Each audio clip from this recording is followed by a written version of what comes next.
Verses 17 to 27. Peter, having got in, was immediately assaulted with the temptation, and foiled by it.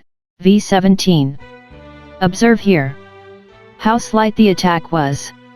It was but a silly maid, of so small account that she was set to keep the door, that challenged him, and she only asked him carelessly, "Art not thou one of this man's disciples?" Probably suspecting it by his sheepish look, and coming in timorously. We should many a time better maintain a good cause if we had a good heart on it, and could put a good face on it. Peter would have had some reason to take the alarm if Malchus had set upon him, and had said, "This is he that cut off my ear, and I will have his head for it." But when a maid only asked him, "Art not thou one of them?" he might without danger have answered, "And what if I am?"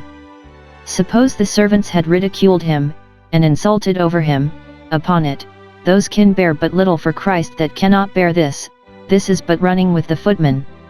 How speedy the surrender was! Without taking time to recollect himself, he suddenly answered, "I am not."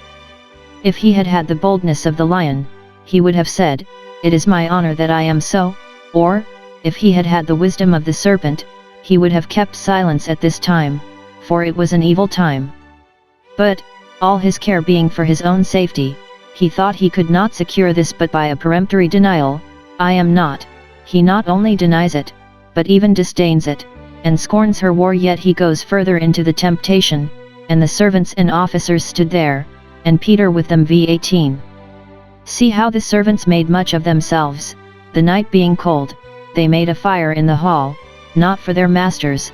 They were so eager in persecuting Christ that they forgot cold, but for themselves to refresh themselves. They cared not what became of Christ, all their care was to sit and warm themselves. Amos 6:6.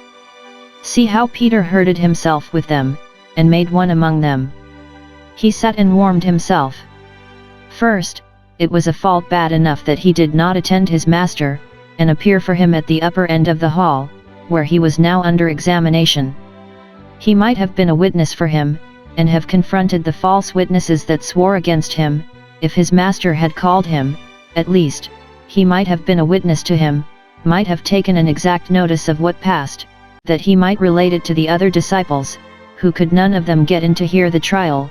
He might have learned by his master's example how to carry himself when it should come to his turn to suffer thus, yet neither his conscience nor his curiosity could bring him into the court, but he sits by, as if, like Gallio, he cared for none of these things.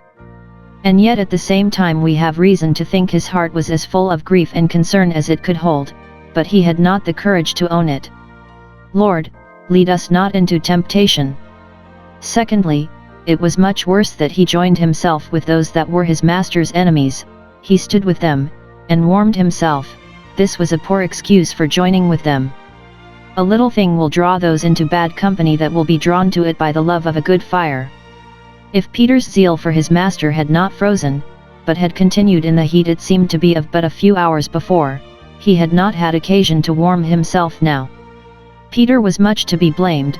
1. Because he associated with these wicked men, and kept company with them.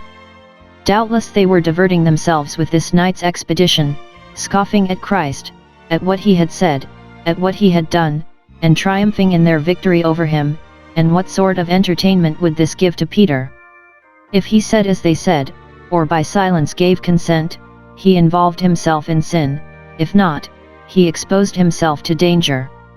If Peter had not so much courage as to appear publicly for his master, yet he might have had so much devotion as to retire into a corner, and weep in secret for his master's sufferings, and his own sin in forsaking him. If he could not have done good, he might have kept out of the way of doing hurt. It is better to abscond than appear to no purpose, or bad purpose. 2. Because he desired to be thought one of them, that he might not be suspected to be a disciple of Christ. Is this Peter? What a contradiction is this to the prayer of every good man, "Gather not my soul with sinners." Saul among the prophets is not so absurd as David among the Philistines. Those that deprecate the lot of the scornful hereafter should dread the seat of the scornful now. It is ill warming ourselves with those with whom we are in danger of burning ourselves. PS 141:4. Peter, Christ's friend, having begun to deny him, the high priest, his enemy, begins to accuse him, or rather urges him to accuse himself, v 19:21. It should seem, the first attempt was to prove him a seducer, and a teacher of false doctrine, which this evangelist relates, and, when they failed in the proof of this, then they charged him with blasphemy, which is related by the other evangelists, and therefore omitted here. Observe. The articles or heads upon which Christ was examined, v 19 concerning his disciples and his doctrine. Observe. The irregularity of the process, it was against all law and equity. They seize him as a criminal, and now that he is their prisoner they have nothing to lay to his charge, no libel, no prosecutor, but the judge himself must be the prosecutor, and the prisoner himself the witness, and, against all reason and justice, he is put on to be his own accuser. The intention.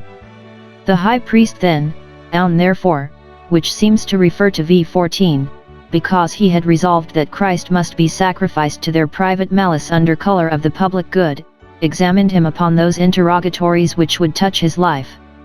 He examined him concerning his disciples, that he might charge him with sedition, and represent him as dangerous to the Roman government, as well as to the Jewish church. He asked him who were his disciples, what number they were, of what country, what were their names and characters, insinuating that his scholars were designed for soldiers, and would in time become a formidable body. Some think his question concerning his disciples was, what is now become of them all? Where are they? Why do they not appear?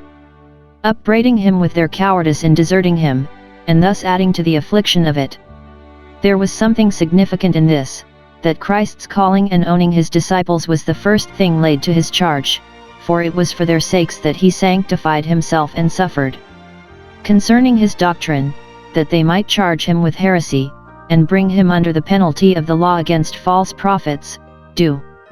13:9, 10. This was a matter properly cognizable in that court, do 17:12, therefore a prophet could not perish but at Jerusalem, where that court sat. They could not prove any false doctrine upon him, but they hoped to extort something from him which they might distort to his prejudice, and to make him an offender for some word or other, Isa 29:21. They said nothing to him concerning his miracles, by which he had done so much good, and proved his doctrine beyond contradiction. Because of these they were sure they could take no hold. Thus the adversaries of Christ, while they are industriously quarreling with his truth, wilfully shut their eyes against the evidences of it, and take no notice of them. The appeal Christ made, in answer to these interrogatories. As to his disciples, he said nothing, because it was an impertinent question. If his doctrine was sound and good, his having disciples to whom to communicate it was no more than what was practiced and allowed by their own doctors. If Caiaphas, in asking him concerning his disciples, designed to ensnare them, and bring them into trouble, it was in kindness to them that Christ said nothing of them, for he had said, "Let these go their way." If he meant to upbraid him with their cowardice, no wonder that he said nothing.